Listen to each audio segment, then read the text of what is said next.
వాస్తవమే.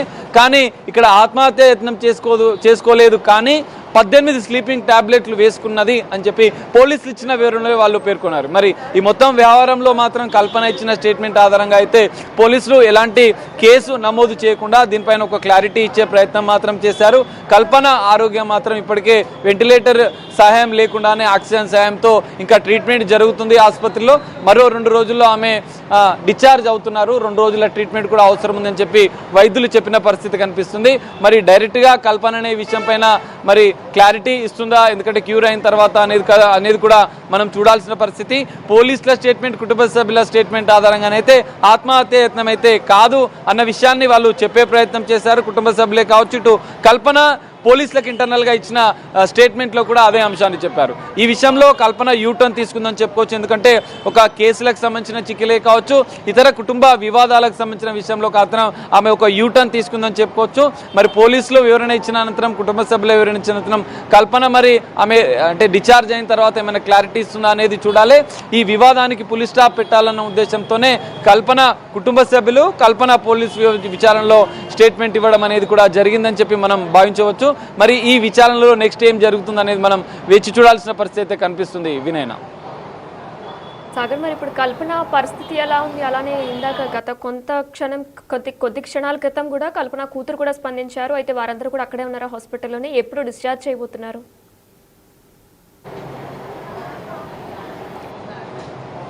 వినయన, నిన్న సాయంత్రం ఏదైతే అపస్మారక స్థితిలో ఆసుపత్రికి వచ్చిన కల్పనకు పోలీసులు ఆ స్టమక్ మొత్తం క్లీన్ చేసి వెంటిలేటర్ సహాయంతో, ఎందుకంటే తమ లంగ్స్లో కొంత నీరు ఉన్న నేపథ్యంలో, ఇన్ఫెక్షన్ ఉన్న నేపథ్యంలో దానికి సంబంధించిన వెంటిలేటర్ ద్వారా కొంత ట్రీట్మెంట్ ఇచ్చిన అనంతరం ఈరోజు ఉదయం కల్పన ఆరోగ్య పరిస్థితి పైన వైద్యులు కూడా ఒక ప్రకటన విడుదల చేశారు. ఆ లంగ్స్ సంబంధించిన ఇన్ఫెక్షన్ ఉన్న నేపథ్యంలోనూ వెంటిలేటర్ పైన చికిత్స అందించిన, ఇప్పుడు వెంటిలేటర్ను కూడా తొలగించి నార్మల్గా ఆక్సిజన్ ద్వారానే కల్పనకు చికిత్స అందిస్తున్నాము.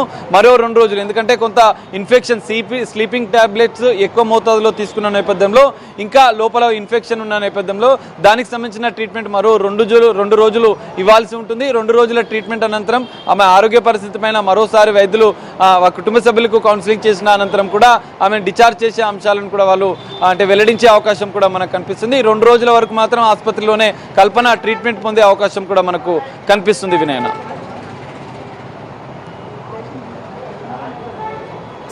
కల్పన ఆత్మహత్య యత్నానికి పాల్పడలేదని, తన కుమార్తె విషయంలో చోటు చేసుకున్న మనస్పర్ధల వల్లే నిద్ర పట్టక అధిక మొత్తంలో నిద్ర మాత్రలు వేసుకోవడం వల్ల అపస్మారక స్థితిలోకి వెళ్లినట్లు కూడా సింగర్ కల్పన తెలుపుతున్నారు. అయితే ఈ విషయానికి సంబంధించిన కేవీహెచ్పీ పోలీసులు కూడా ఒక ప్రెస్ మీట్ ని విడుదల చేశారు. కల్పన గత 5 సంవత్సరాల నుంచి కూడా భర్తతో కలిసి విల్లాలో నివాసం ఉంటున్నారు. తన కుమార్తె దయాప్రసాద్ కు కల్పనకు మధ్య చదువు విషయంలో ఈ నెల 3న మనస్పర్ధలు వచ్చాయి. కల్పన భర్త ప్రసాద్ ఆమెకు ఫోన్ చేయగా స్పందన లేదు. ఇక ఈ నేపథ్యంలోనే ప్రసాద్ కాలనీ వెల్ఫేర్ సభ్యులకు ఫోన్ చేసి చెప్పగా వారు డైల్ 100కు ఫోన్ చేసి సమాచారం అందించారు. కేబీహెచ్పీ పోలీసులు కాలనీ వెల్ఫేర్ మెంబర్స్ ఇంటి తలుపులు తెరిచేందుకు ప్రయత్నించారు. ఫలితం లేకపోవడంతో వెనక వైపు ఉన్న కిచెన్ డోర్ నుంచి లోపలికి ప్రవేశించి బెడ్రూమ్లో అపస్మారక స్థితిలో ఉన్న కల్పనను సమీపంలోని ఆసుపత్రికి తరలించినట్లు పోలీసులు వెల్లడించారు. ఇక ఈ నేపథ్యంలోనే తన కూతురు కూడా మాట్లాడారు. అయితే ఇది మొత్తం కూడా కూతురుతో జరిగిన చిన్న మిస్కమ్యూనికేషన్ వల్లే అధిక మొత్తంలో టాబ్లెట్స్ తీసుకున్నట్లు కూడా పోలీసుల వివరణలో సింగర్ కల్పన తెలుపుకొచ్చారు. ఇక ఇదే నేపథ్యంలో కేరళలోని ఎర్నాకుళంలో చదువుతున్న తన పెద్ద కూతురు హైదరాబాద్ వచ్చి హైదరాబాద్లో చదువుకోవాలంటూ కూడా పలుసార్లు కల్పన చెప్పినా సరే నిరాకరించడంతోనే తను అధిక మొత్తంలో టాబ్లెట్స్ వేసుకుని నిద్రపోవడం కోసమే టాబ్లెట్స్ వేసుకుంటున్నట్లు కూడా పోలీసుల వివరణలో సింగర్ కల్పన చెప్పుకొచ్చారు. అయితే తన కూతురు కూడా కొద్ది గంటల క్రితం ప్రెస్ మీట్ లో మీడియాతో మాట్లాడారు. ఆమె ఏమన్నారో ఇప్పుడు ఒకసారి చూద్దాం. Namaste, my name is Daya Prasad Prabhakar. I am Kalpana Raghavendra and Prasad Prabhakar's daughter. My ammaki no issues. She is perfectly fine and happy and healthy now. My amma, she is a singer. She is doing her LLB and also doing her PhD. So danvalla she has insomnia. So to treat her insomnia, doctor had prescribed her a tablet and she had consumed that in an overdose. Like she had overdosed slightly. This is not a suicide attempt. It's just a slight overdose because of stress, in like general life stress. Please do not manipulate any information. Our family is perfectly fine. My mom and dad are very much happy. I am happy. Everybody is perfectly fine in my family. please manipulate cheyodu. Everything is perfect, and my mom, she'll be back in a few days. So thank you, that's all I have to say. This is not a suicide attempt, this is just a slight overdose from an insomnia tablet prescribed by the doctor. That's it. My mom is perfectly fine. She'll be back with all of you in a few days. That's all I have to say. Thank you very much.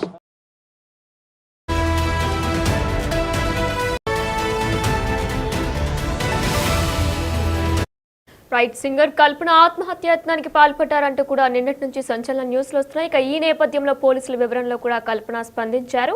తను ఎటువంటి ఆత్మహత్యాయత్నానికి కూడా పాల్పడలేదంటూ కూడా ఆమె చెప్పుకొచ్చారు.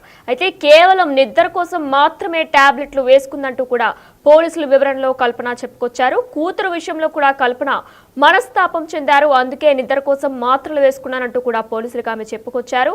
కల్పన statement ఆధారంగా పోలీసులు ఈ వివరణ కూడా చెప్పుకొస్తున్నారు. అయితే కేరళలోని ఎర్నాకుళంలో ఉంటున్న కల్పన పెద్ద కూతురు హైదరాబాద్ లో వచ్చి చదువుకోవాలంటూ కూడా పలుసార్లు కల్పన చెప్పుకొచ్చారు. ఇక ఈ నేపథ్యంలోనే కూతురు నిరాకరించడంతో కూడా ఆమె మనస్తాపానికి గురై 10 మాత్రలు ఎక్కువగా తీసుకున్నానంటూ కూడా కల్పన పోలీసుల వివరణలో చెప్పుకొచ్చారు. ఆ తర్వాత అపస్మారక స్థితిలో వెళ్ళినట్లు కూడా ఆమె చెప్పుకొస్తున్నారు.